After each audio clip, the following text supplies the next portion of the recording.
had a middle school math teacher that had a bunch of Escher prints in our classroom, and he would always sort of talk about them occasionally, and I would always see them, and so I wondered from a very young age who that was.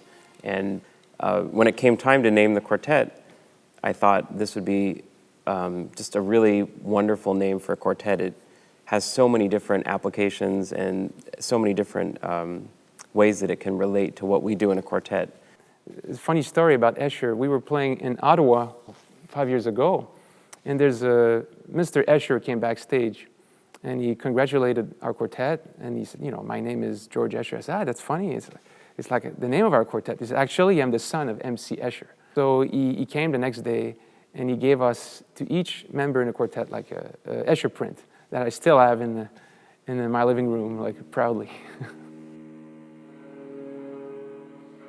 Well, I'm only a cellist because my father is a cellist.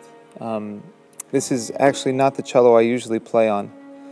My cello's resting back at home in New York, but that is a cello that belonged to him.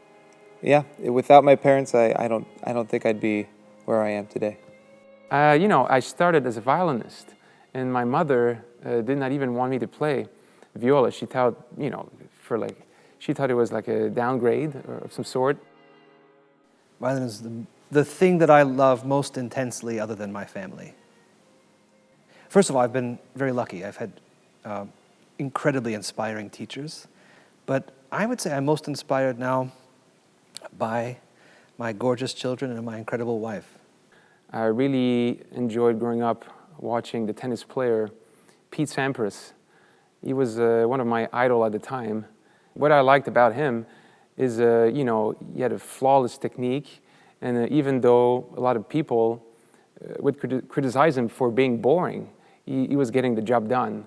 When you teach and the student you're teaching is able to do something that you asked or show you something that you didn't even realize was possible, that's very inspiring. One of my biggest inspirations is the music that we're playing. Otherwise, why would we be doing this? That you can keep coming back to some of these pieces, and every time it's challenging and new and makes you really reach for something different. It's too big of a subject. My parents, that is, are classical musicians. So from the youngest age, I had their idols, Heifetz and Stern and Rachmaninoff, and I had those musicians in my ear from a very young age, which the older I get, the more influential it becomes. I like music as I age for maybe one reason. Life is getting so complex nowadays, like with the new technology and also like the new advance in different fields. And what I like about music, I can control. It's like a world that I can control. It's one of the few things that actually feels like it adds more to your life. It doesn't just, like if you watch a TV show, I think that actually just takes away your time, and it doesn't really add anything into your life. But music, I think, sort of gives you more layers. Music is my life.